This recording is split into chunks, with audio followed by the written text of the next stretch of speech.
All right, before we get back into our theme of tilling the soil of consciousness, our chapter 17 mental equivalent, I'll give you a little funny. It says that after Adam stayed out a few nights, Eve became suspicious and said, "You're running around with someone else. Admit it." And Adam said, "Who else would it be? You're it." That night, Adam was asleep and he was awakened by Eve poking him in his chest. And he said, "What are you doing?" And she said, "Counting your ribs."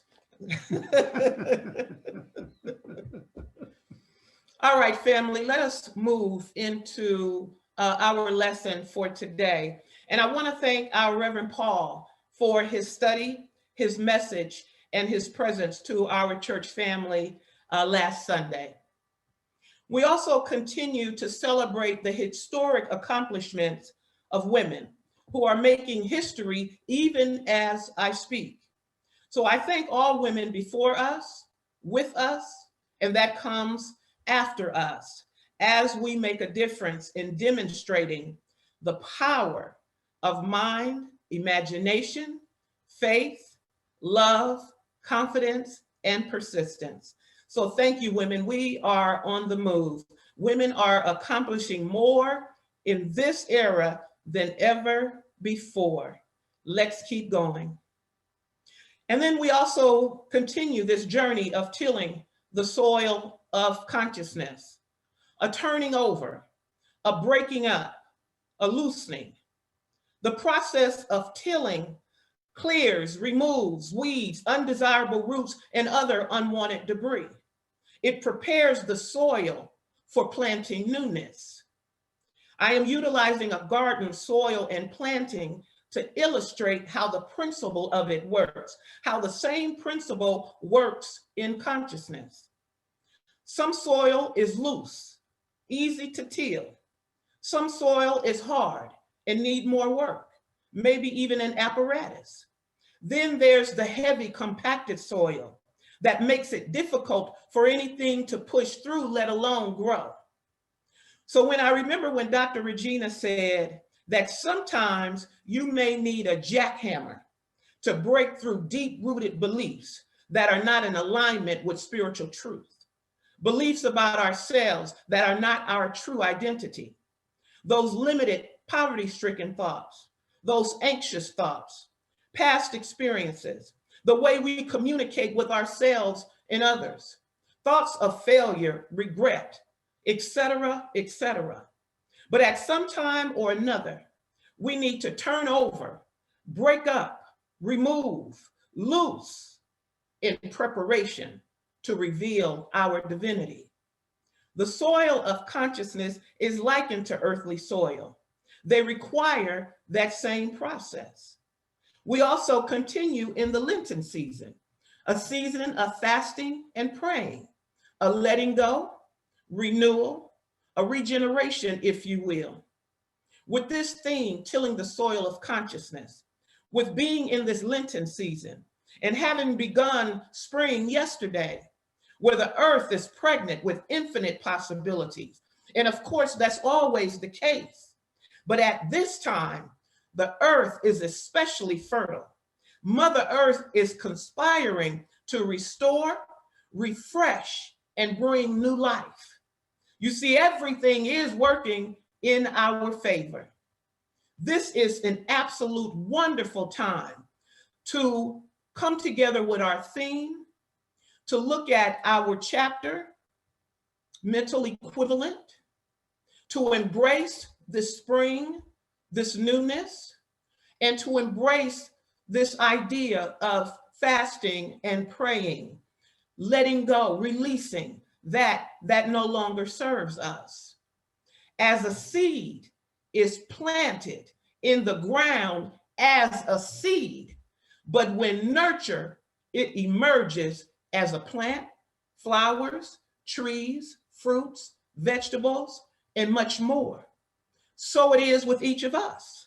When we till the soil of consciousness, turn over, break up, loosen, no matter what the method we need, When we remove that from consciousness, that does not promote a better quality of living, greater life experiences. When we neglect the care and nurture of our conscious needs and requires what it requires, unwanted experience, lack of quality in life, which shows up in the forms of dis-ease, hurts, regrets, esteem issues, challenges, situations, and then those old movies of experiences that we play over and over.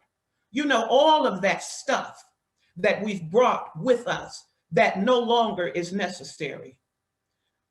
When we till, we prepare consciousness for newness that comes in the forms of spiritual and creative ideas, inspiration, motivation, successes, and magnificent breakthroughs. But in order to receive, we must be receptive and expectant, just as the soil who doesn't have a brain, dominion, or choice, but it awaits. When it's tilled, it awaits something great. It is awaiting for this universal power to utilize it. It wants something different than what is present. For creation is always unfolding. All it needs is a vessel. Creation does not ask questions. It doesn't ask you your age, your ethnicity, your religion, your status.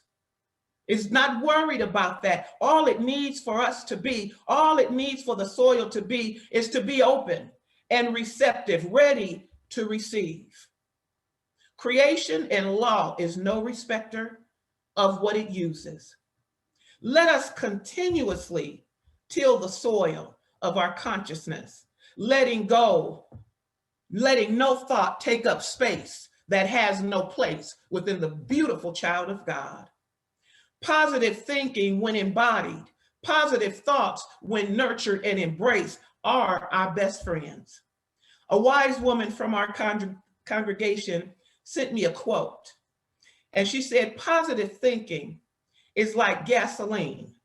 A whole tank full won't do much good until we put our foot on the gas pedal and start driving.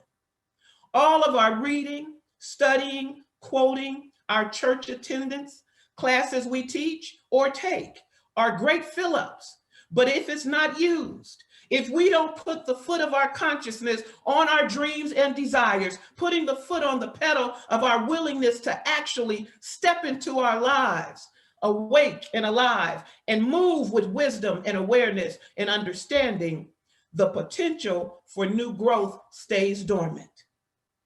This is the very reason we till the soil of our consciousness. Now, we spoke on the first Sunday about the talents and the rewards of multiplying our gifts. But let us this week take a look at Mark 4. And Mark represents brilliance, shining, polite. And this is the parable of the sower. And parables are symbolic stories told to illustrate truths or analogies, comparisons, if you will. It says, behold, a sower went out to sow. And when he had sown, some fell along the hard ground, and the birds came and ate them. Other seeds fell upon rocky ground, where it was not sufficient soil. So when they sprang up, because the ground was not deep enough, when the sun rose, they were scorched and withered away because it had no depth, no root. Another seed fell among thorns. They tried to grow, but the thorns sprang up and choked them. But the other seeds fell in good soil, and those seeds sprang up and yielded good fruit. Some 30, some 60, some 100-fold. Jesus gave this parable to a large group of people. And later that evening, when he was alone with his disciples, the disciples asked Jesus to interpret the parable, and he did. The soil represents our consciousness. And most of us have a little of each type of this soil. It may also be that we have overcome some of each type. The first type, the hard-packed soil. This represents the one who is totally unreceptive to truth. You know, religious folk who claim their doctrine, but do not demonstrate the pure spiritual principles and attributes of it.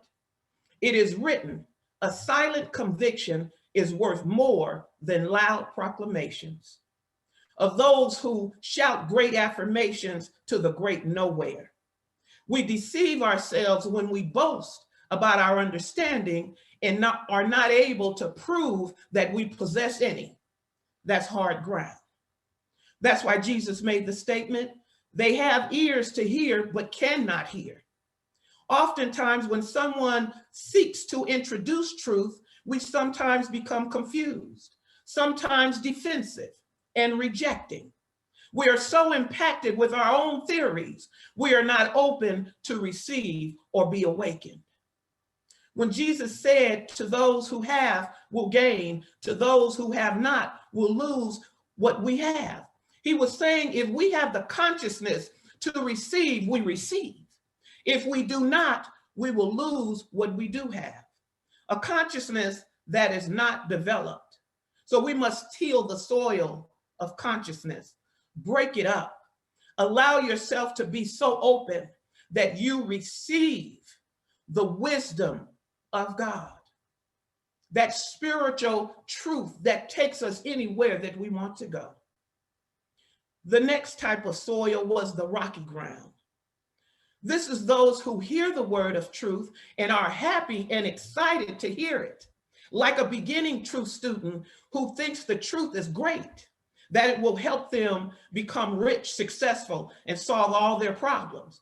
However, when the pressures of life, the times when we need to apply the truth, this type of consciousness gives up and gives in, unable to stick to their beliefs, for there is no depth in the consciousness to meet the challenges.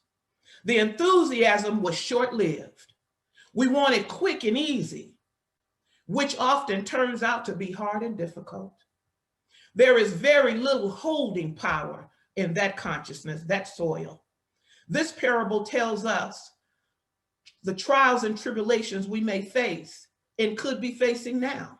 It could be illness. It could be financial challenges. We may be dealing with family issues, relationship issues. A tilled consciousness would be able to stand on principle. Even when we fall, we must get back up again and again and not wither under pressure. The third type of soil, the seed growing with the thorns, represents those who hear the word of truth, but use it selfishly to get the things of the world. They are material minded and their greed chokes the truth. That's where deceitfulness of riches is spoken of. And by no means, there is nothing wrong with having wealth. That's part of our inheritance and our birthright. But we must not let it deceive us. As we often reiterate, there are many financially wealthy people who do not know the joys of God's presence. We are not to lust after things. We are to appreciate the abundance God bestows upon us, as well as sharing it and giving. All of our efforts must be unselfish. It says, give all of our efforts, give, and it shall be given. Give, and we shall receive. That's allowing the laws of circulation to multiply, the earth and all that's in it to thrive. Let's look at the fourth type soil, seeds that fell in good ground. This represents those who hear the word of truth, accept the word of truth, and obey the word of truth, where then they begin to bear fruit. In the good ground, there are variations, the 30, the 60, the 100-fold. This means that the good ground can always further develop. That means continuous blessings when we put our thoughts in good ground, a tilled consciousness, continuous blessings just flowing in all areas of living. And we must be mindful. Mindful is our ability in mind to maintain our attention on the goal. This ability is crucial to our continuous mental development. Till the soil of consciousness. A daily, hourly regimen of study and prayer are essential. Our goal should be to reach that high place of consciousness that the master teacher taught and told us we can accomplish the same and even greater. So let us continue to strive for a spiritually developed consciousness, a consciousness of our oneness with God. And in that oneness, all of our needs are met. No feelings of insecurity or unhappiness. This parable of the sower reveals to us the importance of building a strong consciousness of truth, one that is open and receptive, one that is strong in faith, one with trust, belief, and strength. Ernest Holmes says in our chapter 17 mental equivalent, he states everyone attracts to him or herself just what he or she is. And wherever we are, however intolerable the circumstance may be, we are just where we belong. And that's the law of attraction, the lesson, the understanding, the growth that's trying to take place. Holmes goes on to say there is no power in the universe but ourselves that can free us. There are those who can assist us on the road to realization, but the recognition and unification can only come through the consciousness of our own thought. We must come to the place in mind where there is no calamity, no confusion, no trouble, but a recognition of nothing but peace, power, life, truth, and plenty. Using our name, we should declare the truth about ourselves, that we are reflections of God in truth, but also remembering we are also a reflection of our statements, our sowing seeds. Those statements and seeds will be operated upon by law. Holmes makes this statement: to the one who can perfectly practice inaction, being still and knowing, to them all things are possible. No different than the soil receiving the seed and then being still and patient until that seed breaks open and then roots itself and then breaks through and become what it was designed to become. Tilling the soil of consciousness allows room for God's wisdom and guidance. I know this teaching. I practice this teaching. It has worked for me all of my life, even through the challenging times, the crazy times, the unfairness, the hurts, the diagnosis. For I always got to remember, we are never left alone nor forsaken. Even when we may feel like we are alone, God is there. Even when appearances say otherwise, God is there. In life, there are moments, and I'm not talking about 60 seconds, but the season of the lessons. It may take a day, a week, a month, a year, or more. But if you truly have faith in this invisible power to bring to you, and there's no wavering in your consciousness, for it has been tilled, then you know that all things are possible. And you know that when you nurture a seed, when you affirm that seed, you affirm that dream and that blessing, eventually it has to come. That mental equivalent. Just as nature takes a toll on the soil, elements that may dry it out, people walking upon it, packing it down, and all the other things that bring hardness, so can the experiences of life takes a toll on us if we fall for it or if we allow it. I pray this day our determination is to adorn our consciousness with seeds, thoughts of peace and calm, beauty and loveliness, and the many attributes of our Creator.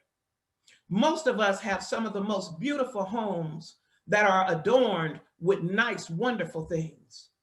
Why would we settle for anything less in the house of the mind? We can each start right where we are.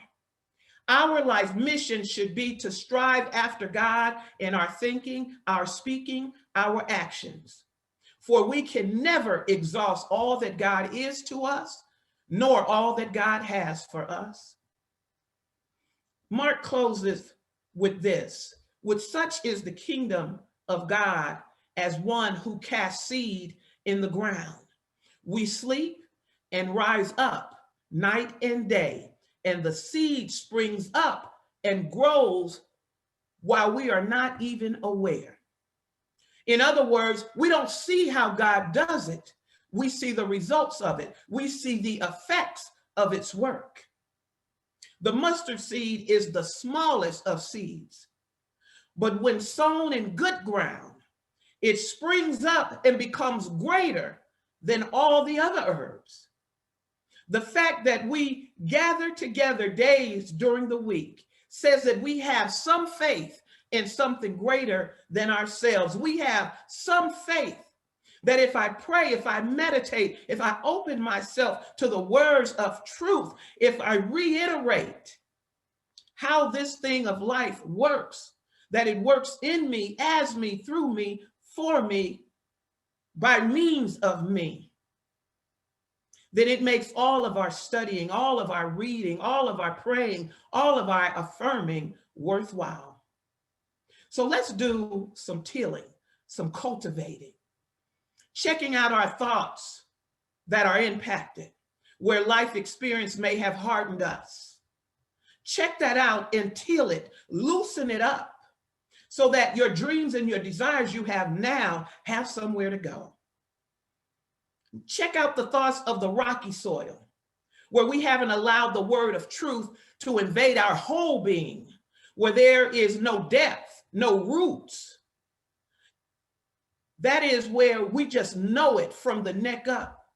But the word of truth has to get down in that heart center and drop down in the soul and the subconscious of who we are.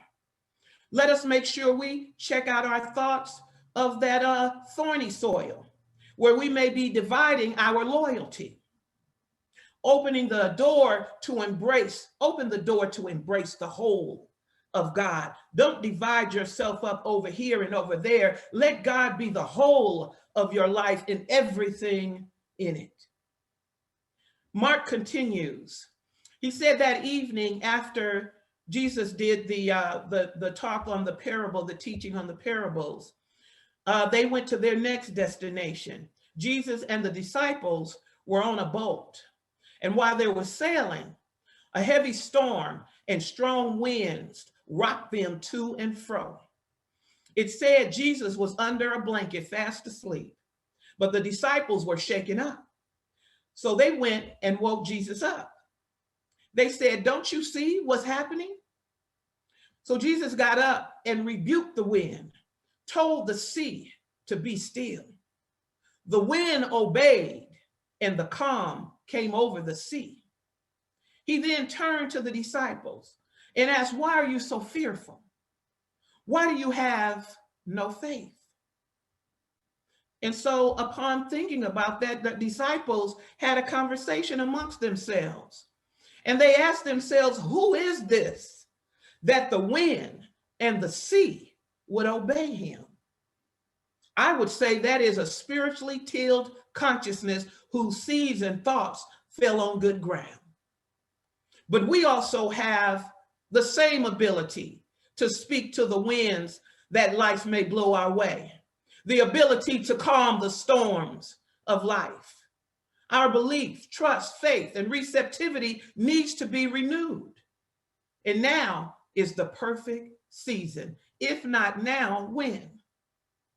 With our daily prayers, meditation, affirmations, we add something new to our lives, something with which nothing else can compare. Let us not be blinded by what we see, but by what we say we know.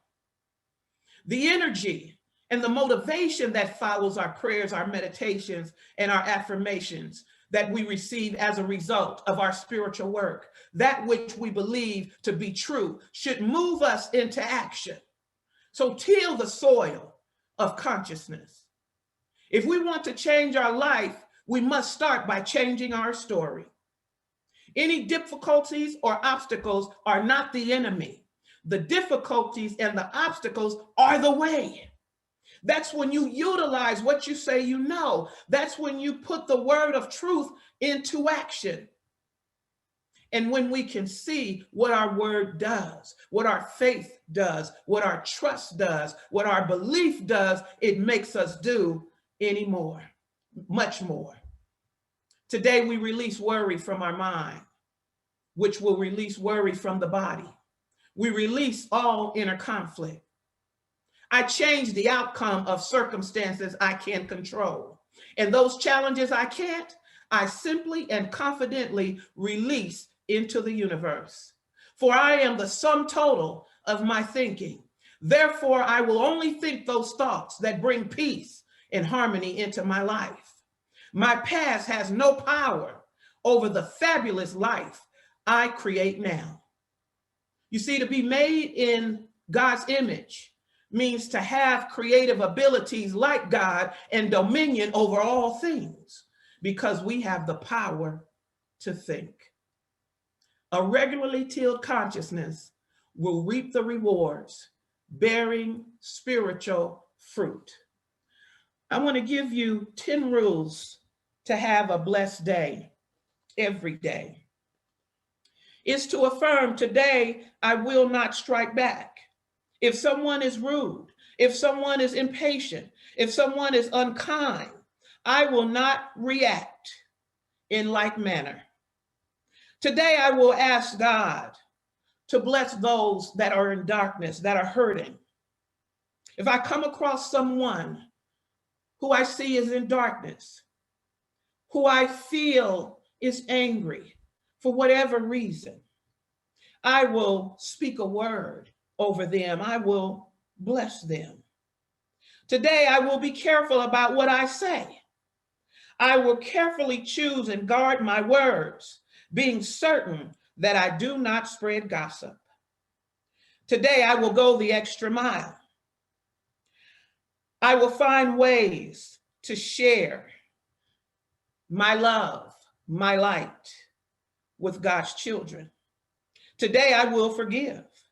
I will forgive any hurts or injuries that have come my way, that might come my way. Today, I will do something kind for someone else. I will share what is within me with those who may feel without. Today, I will treat others the way I wish to be treated. I will practice the golden rule. Do unto others as I would have them to do unto me, with everyone that I encounter. Today, I will raise the spirit of someone who may be discouraged. My smile, my words, my expression of support can make the difference. Today, I will nurture my body. I will eat less, I will eat healthy, and I will thank God for my body. Today, I will grow spiritually. I will spend a little more time in prayer. I will begin reading something spiritual, inspirational. I will find a quiet place at some point during the day and listen to God's sweet voice. These are the rules that we should follow. Let us till the soil of consciousness, family. Let us release that old that no longer serves us. Let us rejoice in the seasons that we're in right now, allowing the universal purse of good that contains any and everything we have, we need, we desire, we dream. Let that purse open up and pour you out blessings you have not room to receive. This is the time. You are the space and place within God that it can all be done. Till the soil of consciousness and remember that we have the mental equivalent. Peace and abundant blessings to all of you. Thank you.